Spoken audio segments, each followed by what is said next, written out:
So what's up guys for today's video. So dito nga pala kami sa Luneta. Sa mga hindi pa nakakapunta dyan, punta lang kayo dito. So napakaganda ng lugar. Shoutout ka tol. Shoutout nga pala sa mga followers natin dyan, lalo sa mga ano natin, no? Sa mga nakakilala sa atin dyan. So shoutout nga pala sa inyo lahat. So nandito nga po kami sa pasyalan sa Luneta. Yun, napakaganda dito.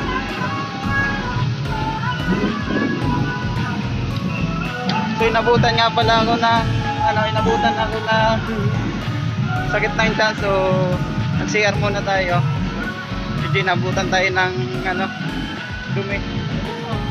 So ayun guys, shoutout nga pala sa mga katrabaho ko dyan, lalo na si Shayan Travers Inoten at sa mga probinsya namin sa Bicol. Shoutout nga pala sa inyo lahat at sa mga nag-follow sa akin sa Facebook page ko. So maraming salamat nga pala sa inyo lahat, sa mga nakakilala sa akin dyan sa Arnold TV Mini Vlog. So shoutout nga pala sa inyo lahat guys. So nandito nga pala kami sa Luneta, kung saan dinadayo ng mga ibang tao. So sa mga hindi pa nakakapunta dito sa Luneta, shoutout na lang sa inyo guys. So punta na lang kayo dito sa Luneta, lalo na sa mga malalayong lugar dyan. So nandito yung mga pang-relaxan ng mga tao. Ano sabi mo tol? Sobrang ganda talaga dito. Ha? Sobrang ganda talaga dito. Maganda? Nag-upgrade na yan Luneta. Kasi mag-December na eh. Siguro pagtapos ng December, so balik na naman to sa dati. Tahimik na naman to. So ngayon, December na kasi. So napakaganda na ng Luneta dito guys. Medyo marami na talagang tao dito. Kasi magdi-December na. Tingnan mo, hapon pa lang napakadami ng tao, no? Hindi talaga ito mawawala ng tao tong Luneta na to eh. Araw-araw talaga to may mga dumadayo na mga tao kung saan lugar. Lalo na yung mga taga ibang bansa, mga ibang lahi eh. So nandito rin sila guys.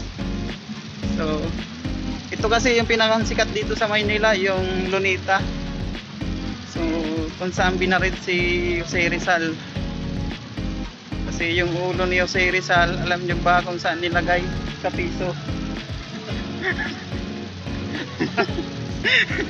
So alam nyo na guys kung saan nilagay yung ulo ni Jose Rizal. Siyempre sa piso.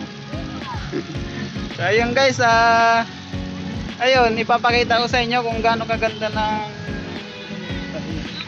sa mga natin dyan, sa mga nakakilala dito sa mga sa Luneta. So puntahan nyo lang dito guys, napakaganda na dito sa Luneta at lalo na sa mga tao dito. So shoutout nga pala. Ito yung kasama ko lagi sa pagbabike.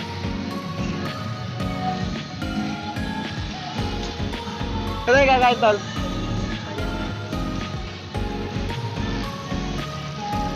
So ayan guys, kakain muna kami. Medyo maya na pauwi na rin kami, naabutan lang kami ng gutom. Ang daming kalapate oh. Sarap niyan to, ladubo eh. Oh.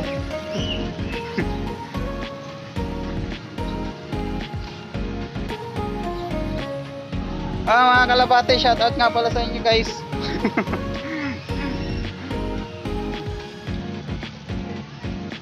Ang dami rin pala ditong mga bikers, mga dumadaan. So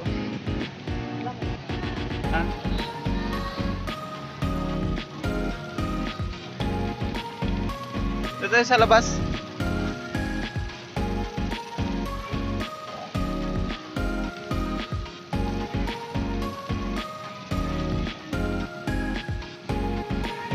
Dami ng tao dito kahit hapon.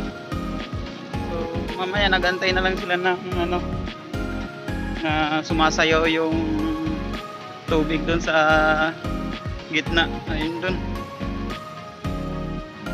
Ayun guys, siguro huwag kayo magsawa magsuporta sa pagnonood ng video ko sa pagbablog. So ayun guys, maraming salamat nga pala sa inyong lahat at lalo na sa mga followers ko dyan, lalo na sa probinsya namin sa Bicol. So ayun guys, hanggang dito na lang siguro sa pagbablog ko, no?